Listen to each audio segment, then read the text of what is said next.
नमस्कार। आज हम समय की एक ऐसी प्राचीन व्यवस्था पर नजर डालेंगे जो शायद हमारे दिन को देखने का नजरिया ही बदल दे। कभी सोचा है कि क्या हो अगर हमारा दिन हमारी मर्जी से नहीं बल्कि ब्रह्मांड के किसी लय के हिसाब से चले, घंटों और मिनटों में नहीं बल्कि एक कॉस्मिक रिदम के हिसाब से। बड़ा दिलचस्प ख्याल है ना? चलिए इसी में थोड़ा और गहरे उतरते हैं। देखिए, हमारे सामने एक प्राचीन ग्रंथ का ब्यौरा है जो दुनिया को देखने का एक बिल्कुल ही अलग नजरिया पेश करता है। यह सिर्फ दिन को अलग अलग हिस्सों में नहीं बांटता, नहीं, बल्कि ये हर हिस्से को एक खास मकसद, एक खास मतलब देता है।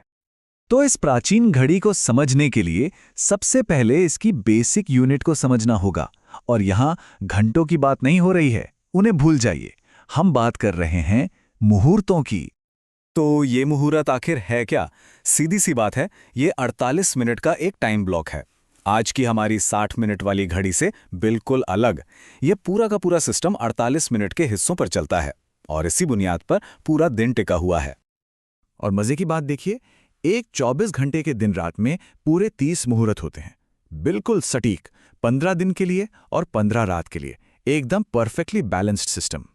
बात यहीं खत्म नहीं होती, ये सिस्टम और भी ज्यादा प्रिसाइज है।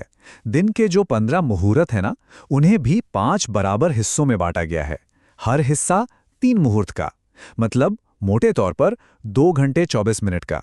सुबह प्रातःकाल से लेकर शाम सायंकाल तक दिन का एक पूरा साफ सुथरा स्ट्रक्चर तैयार है।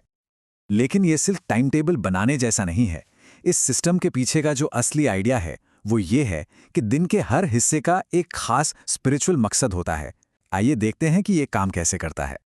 तो यहाँ एक क्लियर हायरार्की, मतलब एक क्रम बना हुआ है। इस ग्रंथ के हिसाब से सुबह का वक्त है देवताओं के कामों के लिए, दोपहर का वो है इंसानी मामलों के लिए, और दोपहर के बाद का जो समय है वो है पितरों यानी हमारे पूर्वजों के लिए। तो मतलब ये नहीं कि बस काम करना है, बल्कि कब करना है ये भी एक कॉस्मिक प्रायोरिटी के हिसाब से तय है। ये जो लाइन है ना, सुबह देवताओं के लिए है, दोपहर मनुष्यों के लिए, ये इस पूरी फिलॉसफी का निचोड़ है। ये हमें याद दिलाता है कि हर काम का एक सही वक्त और एक सही जगह होती है।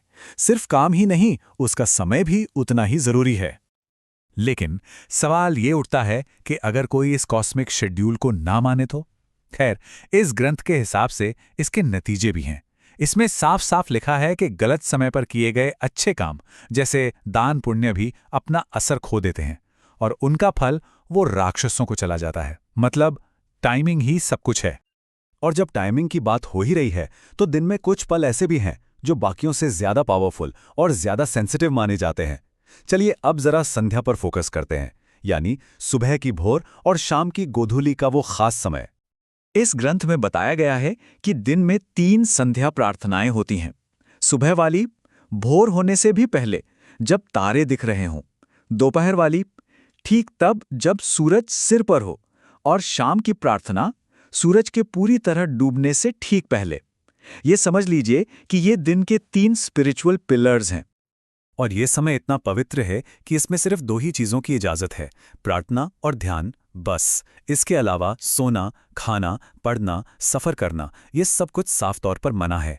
ऐसा माना जाता है कि ये एक ट्रांजिशन का समय है, जब दिन और रात की शक्तियाँ आपस में मिलती हैं। इसलिए इस वक्त दुनियादारी से दूर रहना ज़रूरी है। तो सवाल ये है कि इस कॉस्मिक क्लॉक के हिसाब से एक इंसान को अपना दिन शुरू कैसे करना चाहिए? इस ग्रंथ में सुबह के लिए एक बहुत ही खास रूटीन बताया गया है। तो एक परफेक्ट दिन की शुरुआत कैसी दिखती है, इसका एक बहुत ही स्पेसिफिक तरीका है। इसमें पर्सनल हाइजीन से लेकर तैयार होना और फिर सबसे ज़रूरी काम यानी देवताओं की पूजा, सब कुछ शामिल है। और ये सारे काम सुबह के वक्त यानी पूर्वाह्न में ही हो जाने चाहिए।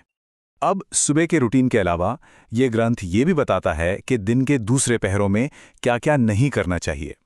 ये नियम दिन की उस रिदम को बनाए रखने के लिए हैं। तो वो कौन सी चीज़ें हैं जिन पर सख्त ना है? देखिए, गोधूली और दोपहर के वक्त सोना, पढ़ना या नहाना मना है। दिन में और गोधूली के समय संभोग वर्जित है। और दोपहर या आधी रात में सफ़र करने से, खासकर चौराहों पर, बचने के लिए कहा गया है। इन नियमों को ना मानने के जो नतीजे हैं, उन्हें बहुत गंभीरता से लिया गया है। इस सोर्स में जिक्र है कि कुछ नियम तोड़ने पर, जैसे दिन में सोना या गलत समय पर संभोग करना, इसके आध्यात्मिक परिणाम हो सकते हैं, जिन्हें यहाँ नरक कहा गया है। तो आखिर में ये सब हमें बताता क्या है? ये हमें जीवन जीने का एक ऐसा तरीका दिखाता है जो अपनी सुविधा या मर्जी से नहीं, बल्कि ब्रह्मांड की एक लय के साथ चलता है। हर काम का एक तय समय है जो एक बहुत बड़ी कॉस्मिक व्यवस्था का हिस्सा है। और ये हमें एक बड़े सवाल के साथ छोड़ जाता है। आज की हमारी इस 24/7 वाली भागदौड़ भरी दुनिया में, जहां समय अक्सर एक दुश्मन जैसा लगता है, क्या इस प्राचीन मकसद से भरे नजरिए से कोई सबक सीखा जा सकता है? ये एक ऐसा सवाल है जिस पर सोचने की जरूरत है।